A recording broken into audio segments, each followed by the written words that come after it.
Louvado seja o nosso Senhor Jesus Cristo e sua Mãe Maria Santíssima. Para sempre sejam louvados. Nós temos a sequência tanto da primeira leitura como do Evangelho na nossa liturgia de hoje. Nós temos visto na primeira leitura a história de Tobias, né, e do seu pai Tobi, que era um homem justo, um homem que vivia misericórdia, praticava as obras de misericórdia. E uma das coisas que se destaca na vida de Tobi, pai de Tobias, é exatamente a capacidade que ele tinha de dar sepultura aos mortos, mesmo contrariando as ordens dos grandes, né, da sua época. Estava proibido de sepultar os mortos, mas mesmo assim, para dar dignidade às pessoas, nesse último momento de sua vida, sepultava então os corpos daqueles que morreram, principalmente dos que estavam, que faziam parte do seu povo, né? Hoje, na sequência, né, dessas leituras, né, desse contexto, nós temos a história de Tobias, né, o filho de Tobi, que era também um homem justo. E, apesar da sua justiça, tinha sido caluniado. Isso trouxe uma grande angústia no seu coração. E ele fez, então, uma prece a Deus, pedindo que era preferível que ele morresse. Era preferível que ele deixasse esse mundo, porque ele já não aguentava mais as calúnias que estava sofrendo. E, ao mesmo tempo que Tobias fazia essa prece, também Sara, num outro lugar distante, fazia a mesma prece. Ela tinha sido caluniada por uma escrava de sua mãe, que dizia que todos os maridos que ela teve, né, foram 7 os maridos, eles tinham sido sufocados durante a noite por ela. Ela tinha tido 7 maridos, né, e todos eles, antes deles terem a noite conjugal, a noite de núpcias, ela perdia o marido e ela foi acusada de sufocá-lo. O fato é que havia um demônio muito poderoso chamado Asmodeu, que matava os maridos antes que ela tivesse a noite de núpcias.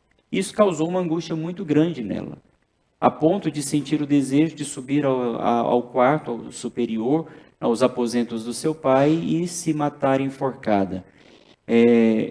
Mas ela pensou, né, não posso, além de receber as injúrias que tenho recebido, as calúnias, né, que tenho recebido, o meu pai será injuriado por ter uma filha que não soube, que apesar de muito amada, não soube dar valor à sua vida.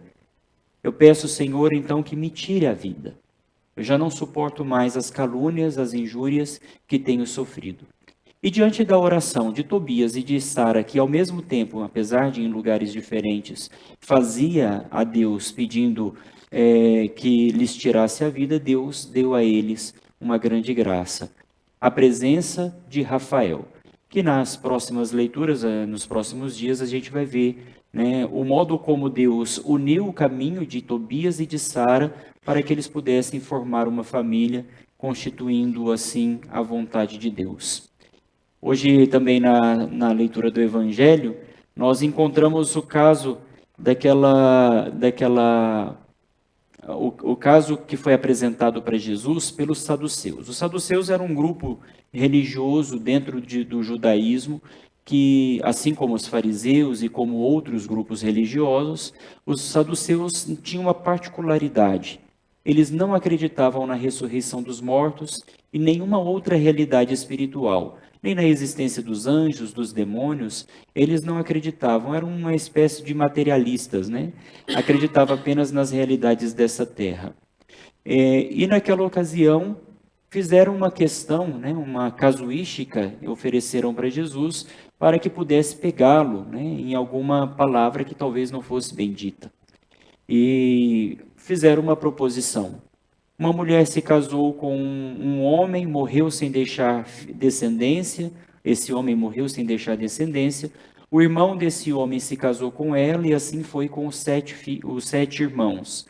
Porque, na verdade, a lei de Moisés prescrevia que quando uma pessoa morresse sem deixar filhos, descendentes, era necessário que o irmão tomasse ela como esposa para dar a descendência, né, que lhe era devida, apesar de não ter tido, né, naturalmente. Então, o filho do irmão que se casou com a mulher viúva se tornava filho daquele que estava morto. É um pouco diferente, né, da nossa cultura, mas assim acreditavam os judeus e faziam a partir da lei de Moisés. O fato é que todos se casaram com a mulher, depois, por fim, também a mulher morreu e foi para o céu. E a pergunta era exatamente essa: no reino de Deus, de quem será a mulher? Do primeiro, do segundo, do terceiro até o sétimo? Quem será o verdadeiro esposo dessa mulher no céu? E Jesus diz: olha, vocês estão muito enganados. No reino de Deus, ninguém se casa, se dá em casamento. No reino de Deus, no céu, nós seremos como, todos serão como os anjos. Não terá esse aspecto do casamento. Até mesmo porque no céu o único aspecto do casamento é o do cordeiro com a igreja. Né? Todos nós que somos a igreja seremos desposados por Cristo. Esse é o verdadeiro aspecto matrimonial, que na terra é para nós um sacramento. No céu é o casamento de Cristo e da igreja. Outra coisa que Jesus coloca para poder responder aos saduceus: vocês estão muito enganados quando pensam sobre isso. Na passagem da sarça ardente, quando Moisés pergunta para Deus o nome, né, Deus se apresenta como Deus de Abraão, de Isaac e de Jacó. Portanto, Deus não é um Deus dos mortos, mas um Deus dos vivos. E Jesus ainda diz, né, vocês estão muito enganados, porque não conseguem interpretar a palavra de Deus, não conseguem interpretar as coisas de Deus. Pensamos nessa manhã, né, durante todo esse dia, que o Senhor nos dê a graça de viver uma vida feliz e que nós possamos levar o nosso coração até a vontade do nosso Senhor. Louvado seja o nosso Senhor Jesus Cristo. Para sempre seja louvado.